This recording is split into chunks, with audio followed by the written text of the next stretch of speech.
I mean, well, first and foremost, just because you make good money doesn't mean you're good with your money. I've had conversations with people that are making several $100,000 a year and they're still living paycheck to paycheck. Like, how much time have you spent with your advisor to talk about distribution planning? A lot of times it's zero. Probably minimal to none. Everyone's focused on the accumulation part, which is very important, but that's just one side of the picture, right? We have to almost kind of do both at the same time, right? We have to be setting aside money for when we are bad debt free. I mean, you should have 3 different buckets when you get to retirement. You should have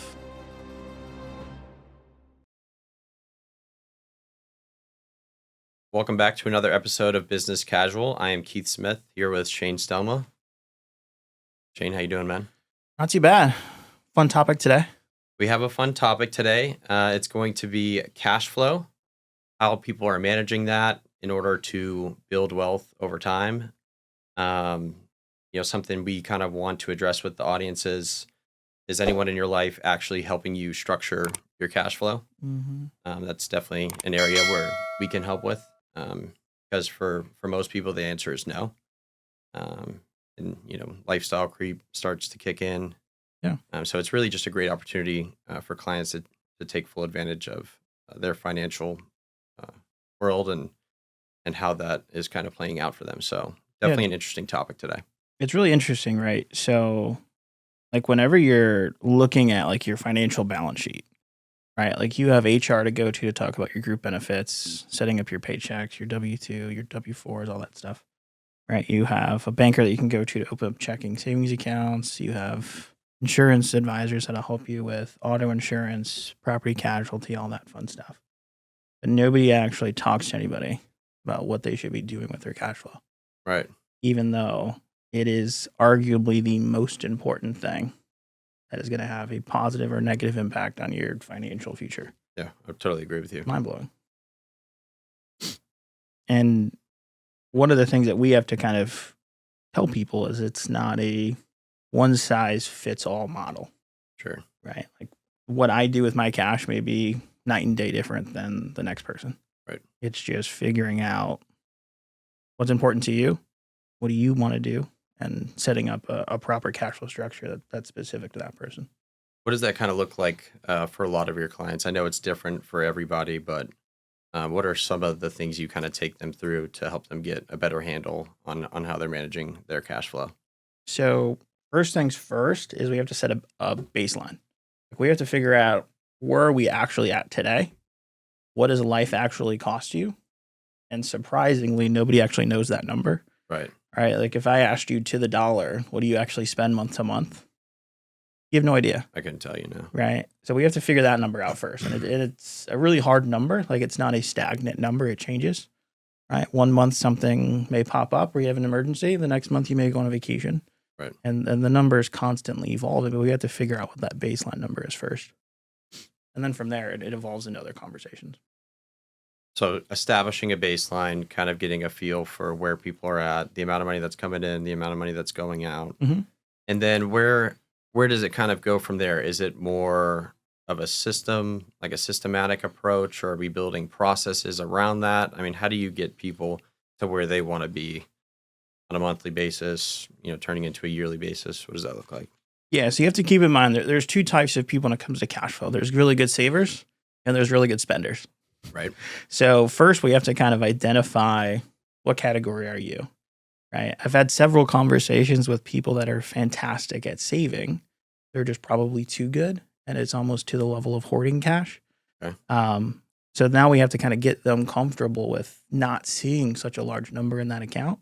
True. Knowing it's not gone, it's just in another account doing something else for you.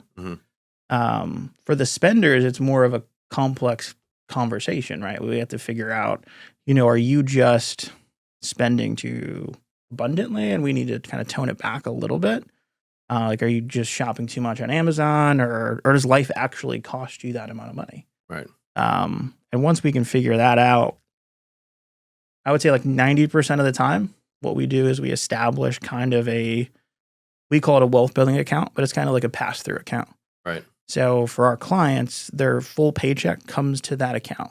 And then from there, they then set up systematic drips out to their spending account or their checking account at their bank. And now they have full freedom to spend that money because they've done the hard part already. They've already saved the right amount of money. Yeah. And then we have conversations around what's the right amount of money in your emergency fund for you? Are you saving up for anything like a wedding, down payment on a house, to start a side business, etc.? Yeah. We want to get there first because that's priority one. Once we get above and beyond that emergency fund number, then we can have those fun conversations of what should we now be doing with that money that you're consistently saving. Yeah. And I love the approach of the wealth building account. I think it's so powerful. What have you seen with your clients? I mean, I don't know if you can, talk a little bit more, expand on that, the progress people have made from when they first came in to see you to now working with you for a year, 2 years, 3 years. I mean, the power of having this strategy in place just from a perspective of saving money. Yeah. For the clients that are, kind of feel like they're living paycheck to paycheck, it's really mind blowing how just having that small adjustment with changing where the paychecks are going, how exponentially faster they're saving more money, hitting different milestones, getting out from under debt. For the clients that are really good at saving and they're more of that hoarder mentality, it's how quickly can we now start to get your money back to work, right? Setting up monthly deposits into investment accounts and all these other things. So it is really mind blowing how just that small adjustment can have such a large impact on the financial future moving forward. I mean, you're talking over a 20 to 30 year period of saving consistently, several millions of dollars in accumulated wealth that they would have otherwise consumed or spent in some way, shape, or form. Yeah. Can you talk a little bit about, people who are earning a good income and how the wealth building account kind of plays into that in terms of, picking up maybe a couple extra paychecks if you're only taking distributions twice a month from the wealth building account, but you're paid on a biweekly basis throughout the year, or in terms of taxes, once you hit a certain threshold, you're picking up more, or you're not contributing to retirement accounts. Can you talk a little bit about that and how people start to save a lot more when you take those things into consideration? Yeah. I mean, well, first and foremost, just because you make good money doesn't mean you're good with your money. Yeah. I mean, I've seen that. I've had conversations with people that are making several $100,000 a year and they're still living paycheck to paycheck. Right. Because life has just become that much more expensive. But we're consistently seeing that benefit is if you're a higher income earner and at some point you're going to get raises. Right. And I'm not talking about just that annual raise where your income goes up. Right. We're talking about, hey, I've maxed out my 401k through October.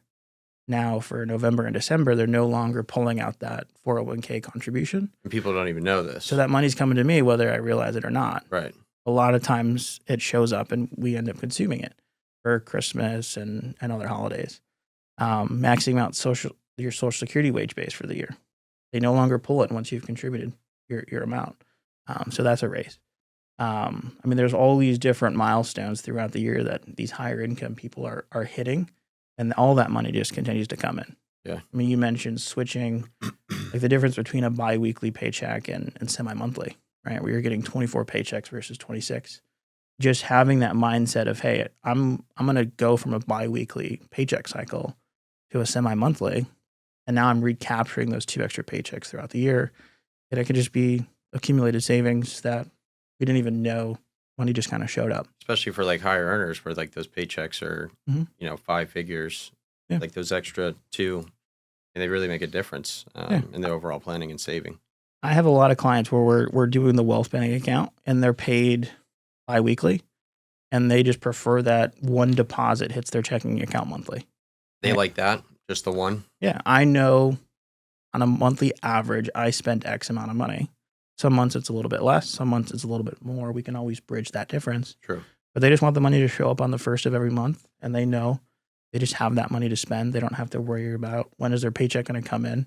It's all just being pre-funded from that savings. Is it more of a comfortability thing for clients, or is there anything that you recommend? Is it kind of more on them, what they like to kind of see and feel in their account? Yeah, it's based on what they It's not really what they want. one better or one's better than the other, right? I have clients that like to get paid weekly. So every Thursday we send them money and it shows up every Friday morning. That way they have their money through the weekends.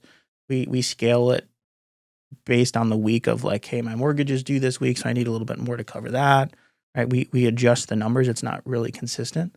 But when you think about it, like when you sign up to take a job, nobody's asking you how you want to get paid. Right. And that's what we can create through these wealth building accounts is your paycheck's going to come in from your employer, but now you can kind of customize how you want your paycheck to show up and the amount you want it to be. There's a lot of flexibility there. 100%. I'm seeing this on the screen. 2025 Goldman Sachs report found 40% of households earning over $500,000 still feel like they're living paycheck to paycheck. Yeah. Life's just become that much more expensive for them. Taxes are taking a larger portion of that out. I feel like a lot of people see that gross number. They're like, oh, like we're killing it. We're making 500-600K. It's like, all right, like where do you live? In the state of Florida, we don't have state income tax, which is a huge advantage. Working with clients in New York or New Jersey or California where those tax rates are higher, I mean, they really feel it. Oh, it's a big problem. I mean, I have a lot of the physicians that we're working with is they're looking at which hospital they're going to sign their first contract with. That's a big factor of, hey, I can go to New York and take a higher paycheck, but a larger portion of that's going to go to taxes through the state and the local city tax there. Or I can go down to Florida, maybe take less money up front, but because I'm not having to pay any SALT tax, I actually net more income, even on a smaller paycheck. Right. It's just so interesting to see, because you feel like people feel like they're earning a good income, but then, they're left at the end of the year like, what did I really do?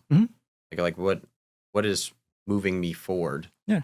And so I'm happy to do the work that we do because we can really just show people that and show people how money really actually works. Yeah, nobody's reviewing that, right? Like I know, I signed up when I took this job. I'm supposed to make $120,000 over the course of the next 12 months. Right. But by the time December 31st rolls around, I may have 10 grand to show for it. Right. Where did that money go? And nobody really knows. Yeah. So what have you seen kind of like in practice? Like we talk that cash flow management is potentially the greatest opportunity. I mean, how does that tie in kind of with how you're managing debt?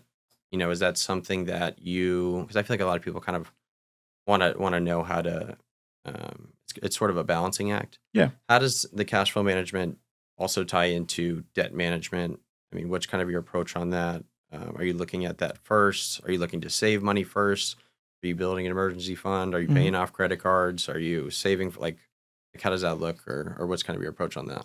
I think it's a combination of all the above, right? And we kind of almost have to play the coach role in those kind of situations where, it's super important to get to a level of debt free that we're comfortable being at, right? Personally, I don't think 100% debt free is realistic in today's world. I mean, just with how you can use... in the short term, right? Yeah. Yeah. Take advantage of credit cards. There's ways you can use debt to your advantage and buying real estate and leveraging different assets to purchase other assets, right? Like debt has become a very complex tool that we can use. Where the debt-free becomes important is the bad debt. How do we get out from under these personal loans, the student loans, the credit cards, auto loans, right? Where we have to kind of be very strategic around it. Right. Prior generations were always taught, get out from under debt. Once that's done, then save. But for people that are in debt, it's because of improper cash flow management that got them there. It's because they don't have savings. They get out of debt and then something happens. They have to go back into debt, in order to just survive, I guess. Yeah. So from some of the conversations we've had with people that were kind of in that never ending cycle of get into debt, get out of debt, go back into debt. They never had that emergency fund set up to where when something did happen, they couldn't tap into it, right? They just had to go right back into debt and then they had to fight to get back out from under it. Right. So what we have to kind of talk to people about is we have to almost kind of do both at the same time, right? We have to be setting aside money for when we are bad debt free. We have that emergency fund set up to cover those unexpected things. Right. So we almost kind of tell people very similar to when you're on an airplane. Right, you have to put your oxygen mask on first. Like the banks have plenty of money. Let's not be in a rush to give them their money back. It's a great analogy. Right. So let's set some money aside strategically. Maybe it's $100 a month or $200 a month. But we want to be setting up that cushion. Yeah. Once we get to that emergency fund level, then everything that was going there should go to pay off that debt, if not going into another asset to build up that wealth over there. So you say good debt and bad debt. How do mortgages kind of tie into that? Would you say it's good or bad or indifferent? Yeah, I think it comes back to the intent of the house. It's got to be strategic, right? Yeah, like if it's, a high, like, and I'll kind of put it in air quotes, a high interest rate, I would consider it bad debt. We want to try and get that interest rate low enough. If this is like a house where I'm going to be moving in a couple of years, not ideal, right? For a primary residence, I mean, it's a 15 to 30-year investment. If it's a forever home and we're going to stay there for a while, I would consider it good debt. It's really cheap, right? As long as the money that would have been going to that asset is going somewhere else where we're getting a larger rate of return, it's beneficial. Yeah. And so are you of any opinion on whether you should take a 15-year versus a 30-year, or, taking the longer term and then investing the difference, or Yeah. what's kind of your approach on that? That one's hard, right? There's two sides to that conversation. There's the analytical side where like math is math, and if the numbers make sense, it makes sense. And then there's the emotional side, True. right? The mathematical side of me says do the 30-year, and then whatever you can afford to pay in addition, pay towards the mortgage. Obviously, that's contingent Yeah. on if you have a favorable rate and Yeah. those types of things. So you can either pay extra towards the mortgage, or you can take that difference and put it into an investment account, right? If the end goal is to be done with that house in 15 years, by taking that difference and investing it, if you're getting an average rate of return in the market, like just doing like S&P ETF funds, by year 15, you should have enough in that investment portfolio to cut a check and pay off the mortgage, Right. whatever's left on it. And you Right. might not even want to do that. You just So- let that grow too. Yeah. So mission accomplished, right? We still have paid the house off in 15 years. But for the emotional side, where like that's the sole focus is I want to be out from under that mortgage payment, then the 15-year mortgage makes sense. But what is it costing us, right? Yeah. So it's not that there's a right or a wrong answer. We just have to be aware of the pros and cons of each decision. And then everyone gets to make their own decision. Yeah. Throughout your work, do you see people spending a lot on their housing, like as a percentage of their income? I mean, we're talking a lot about cash flow. Yeah. I mean, do you see people kind of underwater, or people generally, in a good position there? Or do you have any guidance on how much money should be spent? Yeah. I mean, I on- would say anyone that bought a house in the last like 4 to 5 years, like post COVID, is probably behind on like what they actually paid for their house versus what it's actually worth today. at least here, right? Yeah. But in terms of like how much money should be going towards the house, I mean, the general kind of rule of thumb of what we would consider optimal is like 15 to 20% of your take home should be going towards housing. Which can be tough for some Yeah. people if you're not making a lot of money, right? Well, it's all scalable, right? Like when I was in Chicago, like there's no way I could find an apartment for less than 20% of what I took home. So Right. in the higher cities where housing's just more expensive, it kind of scales up. But generally, we like to see some people within that 15 to 20% range. Yeah, that makes a lot of sense. Mhm. So, getting back to cash flow a little bit, you're establishing an emergency fund that's more near term. You're managing debt at the same time. I mean, what happens when people kind of hit that watermark of like, okay, I'm comfortable, I have enough cash available, I'm liquid. Mhm. In the event that something were to happen, what do you look at with clients, kind of outside of that? Then it becomes like the fun conversations we want to have. Like why people reach out to us is to talk about investments and all the other Right. stuff. But it's like you Right. gotta start. There's a whole process for it. We have to get all the boring stuff out of the way. We got to do basic protection. Let's get you protected as much as you're comfortable. Let's get the cash flow structure down. Once all of that's set in place, then let's have the fun conversations.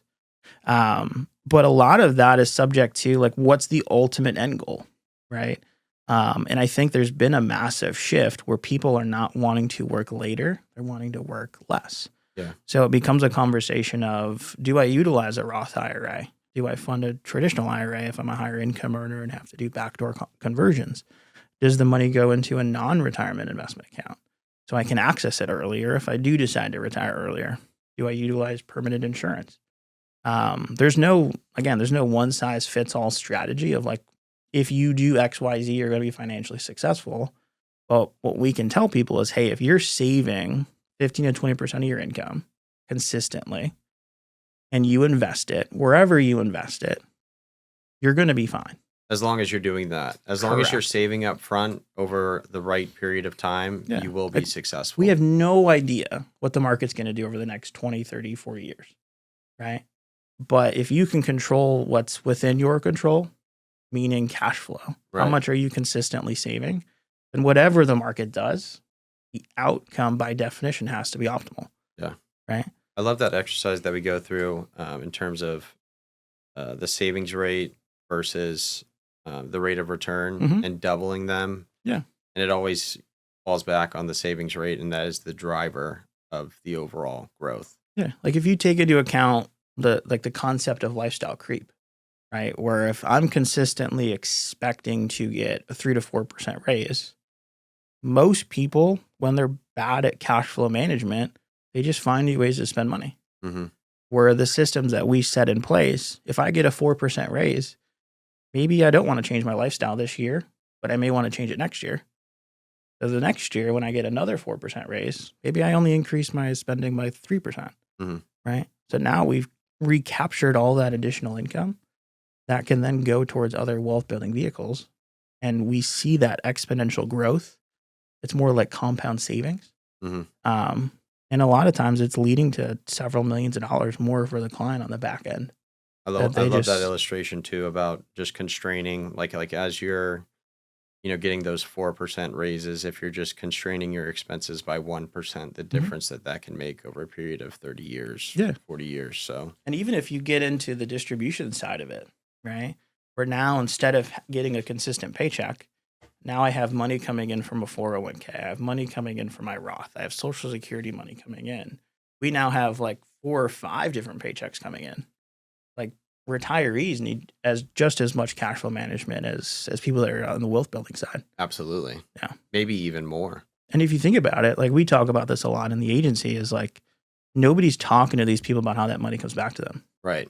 Like how much time have you spent with your advisor to talk about distribution planning? A lot of times it's zero. Probably minimal to none. Everyone's focused on the accumulation part, which is very important, but that's just one side of the picture, right? Yeah. I mean, I would say there's a large percentage of people that have no idea what retirement's actually going to look like for them. They have no idea. And they're probably 5 to 10 years away. Like that's terrifying. They don't know how their retirement accounts work. They don't know how taxes work. They don't know how any of it works, which is so frightening to me. I feel like, eventually, I mean, I'm a bit younger. I'm almost 30 years old, but as I was, say I wasn't doing this, if I was approaching retirement 10 to 15 years out, I would want to prepare myself. But people are going into retirement just completely blind, and they don't understand how any of it works. Oh, 100%. And the more complex, the more complicated, right? So I work with a lot of teachers and firefighters locally, and they have their FRS pensions. Right. Right. So now it's a conversation of, hey, they offer, like the government offers this. Do I go the pension route? Do I go the investment plan route? Do I go into the drop program? When do I go in? When do I actually retire? When do I vest? There's all these other things that are left up in the air for the client to decide, and nobody's giving them guidance on it. No, they don't. I mean, do they provide any sort of help? I guess internally or from what you've seen, people come to you and they're like, "Hey, I have no idea how to navigate this. Can you help me?" If they weren't doing that, is that just something that they have to decide kind of on their own? I mean, they can call the FRS system and talk to somebody on the phone, but nobody's sitting down and go over it with them. If you go this route, what are the implications of that? Or if you go this way, what does that look like? And nobody's actually putting anything in front of them. Yeah. It's so interesting. Why do you think that people have a hard time with saving money? I mean, is it a psychological thing? Is it more, I think, me personally, it's more of a systems and process approach to where if you have something, not necessarily automated, but if you're conscious of how those processes are working in your favor, you're a lot better off than kind of just winging it, I guess. Yeah. I mean, there's probably a couple of aspects to that. I mean, there's no financial literacy education. We're not teaching kids how to deal with money. So as they get older, they just don't know how to do it. As adults, we don't like to be told what to do with our money. Like I work hard for my money. I want to be able to do the things that I want to do. I don't want somebody to tell me what to do with it. Mm-hmm. And nobody's explaining to people what are the impacts of that decision, right? When we're in our 20s to 30s, like we want to go out and have fun. We want to travel and do all this fun stuff before we settle down and have kids and life starts to happen. But by not doing these things early, you're losing the largest portion of that compound money curve. Right. And just by delaying this stuff by like 5 or 10 years, I mean, you're talking millions of dollars that it's actually costing you for waiting. Millions of dollars. Oh, 100%. Millions. And it forces us to save more than we would have had to later in life. Right. Right. That's a lot of stress that comes with that too. Correct. Like now I can't go on that family vacation with my kids because now I have to try and save aggressively to prepare to retire. Right. The other thing is people want to retire early. Yeah. And I think $1 million isn't worth what it used to be. Right. No, I mean, absolutely not. the industry tells you, right, if like you use like the quote unquote safe withdrawal rate, which is kind of laughable in and of itself. Cause like, how is it actually safe? And if it changes every year, is it really safe? Right. It used to be 5 or 6%. Now it's like 3 or 4. But if I need $120,000 a year to live in retirement, we're not even factoring in Social Security, this number, like I need $4 million at a 3% rate of return to net out that 120K. Yeah.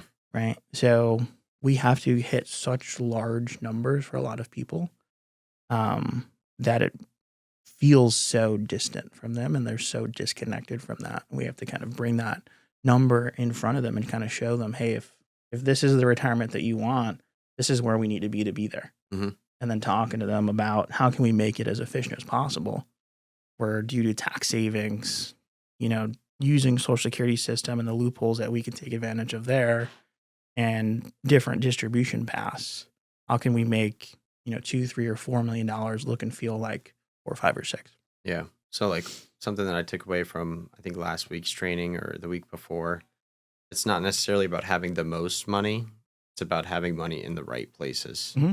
Or maybe, I kind of minced some words there, but that's kind of the idea. Yeah. It's not really about having the most amount of money because depending on taxes or sequence of return risk or whatever it might be, mm-hmm. sometimes having a little bit less money in a different place is far better than having more money in something that isn't efficient. Yeah. You should have 3 different buckets when you get to retirement. You should have an account that is not tied to the market. So we call it true liquidity, right? So it's an account that we're getting minimal to some consistent rate of returns that's not affected by what's going on in the market. You should have a variable bucket that has market exposure. So you're getting some level of fluctuation there. And then you should have your guaranteed income bucket. So that's Social Security, annuities, XYZ, right? So now as you get into retirement, your fixed expenses are covered from your guaranteed distribution. You have all of your fund money coming from your variable bucket. Mm-hmm. And then in high volatile years like we're experiencing now, you have access to that true liquidity bucket that you can tap into to alleviate some of the pressure from that variable bucket. Yeah. So having those different levers to pull based on what's going on and what's happening in the world. Yeah. What do you see like from a younger generation? I mean, I think I read something the other day, like more Americans, I don't know what the percentage was, are invading their retirement accounts because of the cost of living. I guess people think that they can't save. So like money that's been put away, they need to go into that. I mean, which is just frightening in and of itself. Because you're just kind of like all those years of hard work and putting that money away, it's gone, pretty instantly. Yeah. I mean, you're just taking out loans on their 401k. They're taking the early distributions and paying the penalties. I mean, there's a lot of really bad things that are happening for a lot of people. Due to cost of living or maybe just kind of I think it's a everything? combination of both, right? First and foremost, it's definitely improper cash flow management. Like life is just super expensive for them and they just don't know how to deal with that. And secondly, it's definitely the increasing costs. I mean, life is just expensive. I mean, everyone's dealing with it. They just, everyone has different disposable income that they can use to kind of incur a lot of those additional costs. I would say having the right systems in place will help you, you know, Yeah. sort of adjust to those fluctuations in costs of living Mhm. versus not, Yeah. and just trying to keep up. Yeah, but I mean, your 401k should be the last resort to raid in terms of increasing costs for sure. I read something this past week that said that a lot of people are going Yeah. into those, which I don't even know if like can you do that? Yeah, you can I guess you could access do the like money early. a hardship withdrawal, or Yeah, you can do that. You're allowed to take up to a certain amount without incurring penalties, but you still have to pay taxes on it, yeah, exactly. right? So if I need 10 grand and I'm able to take out that hardship distribution, I may have to take out 12 to 13 to net down to the 10 that I actually need. If I need more, you just scale that up. But if it's not a hardship distribution, I just need that money to go and do something else with it. Now I got to pay the 10% early distribution penalty, plus I have to pay taxes. I may have to pull out 15 or 16 grand and net down to 10 after taxes. So it's definitely, and you're kind of creating a compounding problem there. Yeah. So I think that, you know, as we kind of come to a close here, as we discussed, cash flow, how you're managing it is the biggest opportunity that we see for our clients. Yeah. And it's just about kind of, you know, setting the right systems and processes in place to ensure that you're flexible throughout life and things are going to change. But, you know, if you have the right practices established, it makes things a lot easier, you know, on you and your life. Yeah, in terms of like order of operations, like in what order should people be doing things? First and foremost, you need to have your protection down. In the event something happens to you, your family needs to be protected. So you need to be insuring your income. Beyond that, it's Especially cash if flow. they don't have any money elsewhere, right? I mean, Correct. that's just so important. Yeah. So after that comes then cash flow. Then you need to have a deep dive into a cash flow conversation. Figure out what life costs you. Where is your money going? The last thing I want to tell the clients that I work with is how they should be spending their money. What I'm going to educate them on is, hey, this is where we need to be in terms of percentage going towards savings. Mm-hmm. It's not something we can flip a switch today and start doing, but it's something we're going to get to over the course of the next couple of years, right? As you get that raise, then we're going to incrementally increase that savings rate and just start to recapture some of that new money. But we want to work towards that. And then beyond that, no more tough conversations, just the fun ones. Yeah, absolutely. All right. Thanks so much for your time, man. Yeah, I appreciate it. This podcast is intended for general public use and is for informational purposes only. By providing this content, Park Avenue Securities, LLC, and our financial representatives are not undertaking to provide investment advice or make a recommendation for a specific individual or situation, or to otherwise act in a fiduciary capacity. This information should be relied upon only when coordinated with individual professional advice. Keith Smith is a registered representative, and Shane Stelma is a registered representative and financial advisor at Park Avenue Securities, LLC, PAS. Securities, products, and advisory services offered through PAS, member FINRA, SIPC. Keith Smith and Shane Stelma is a financial representative of the Guardian Life Insurance Company of America, Guardian, New York, NY. PAS is a wholly owned subsidiary of Guardian. Alliance Financial Group is not an affiliate or subsidiary of PAS or Guardian. Shane Stelma, CA insurance license number 4118852, AR insurance license 158383330, 89046591.1 expires 528.